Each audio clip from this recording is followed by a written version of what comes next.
Welcome to Sacred Heart High School YouTube channel. Hello students, welcome you all for the online learning session. Let's continue with our chapter number 6 for standard 9 Geography, the properties of seawater, part 2. So let's begin.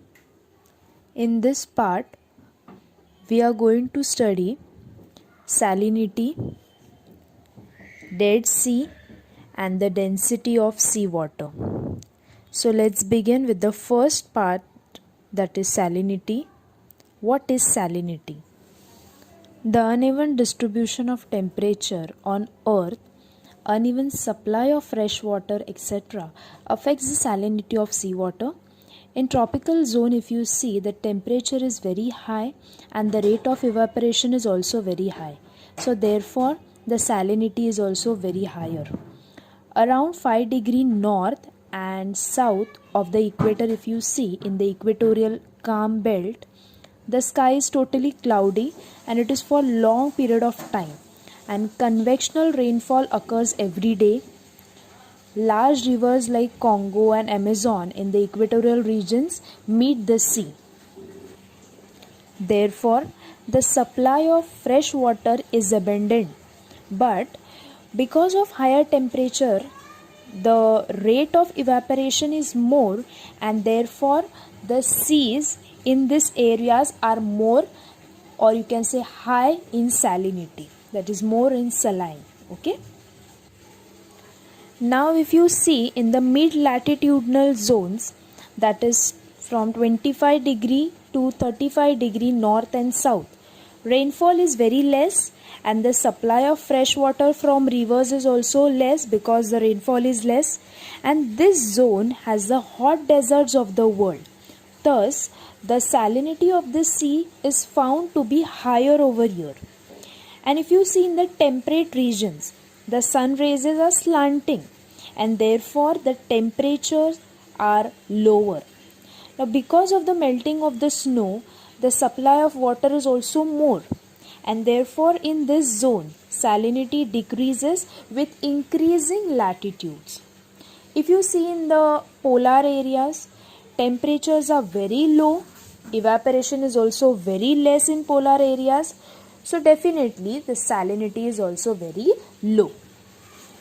Landlocked seas have higher salinity than open seas as the rate of evaporation is more, and there is a lack of supply of fresh water. Lack means less supply of fresh water from large rivers. Thus, there is a difference in the salinities of open sea and enclosed sea, or you can say landlocked seas.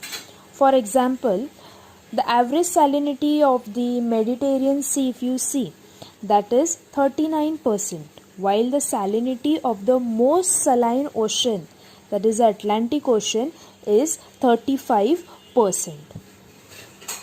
If you think about India, there is Arabian Sea to the west and Bay of Bengal to the east, right? The salinity of the eastern coast is 34%, while it is 35% in the Arabian Sea. Second topic, that is Dead Sea. Now what is Dead Sea? Why it is called as Dead Sea? The name of the sea itself gives an idea of the condition there. What will be the exact condition? The sea lying on the border of Israel and Jordan has a salinity of 332%.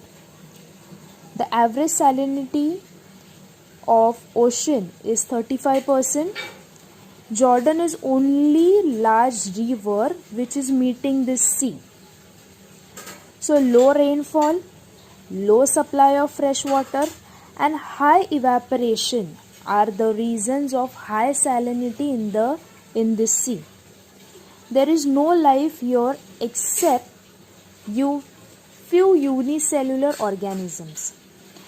The fish coming from the river Jordan die as soon as they come here.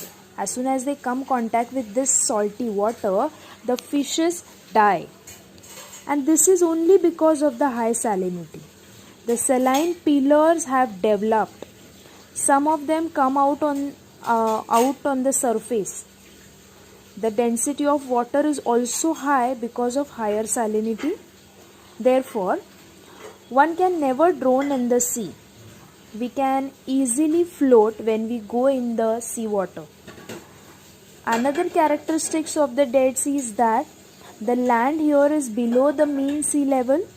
It is one of the places having the lowest elevation on the earth, and in some areas the altitude is minus 400 meters.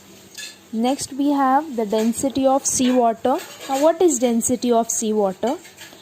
Temperature and salinity are the two properties of seawater that control the density of seawater.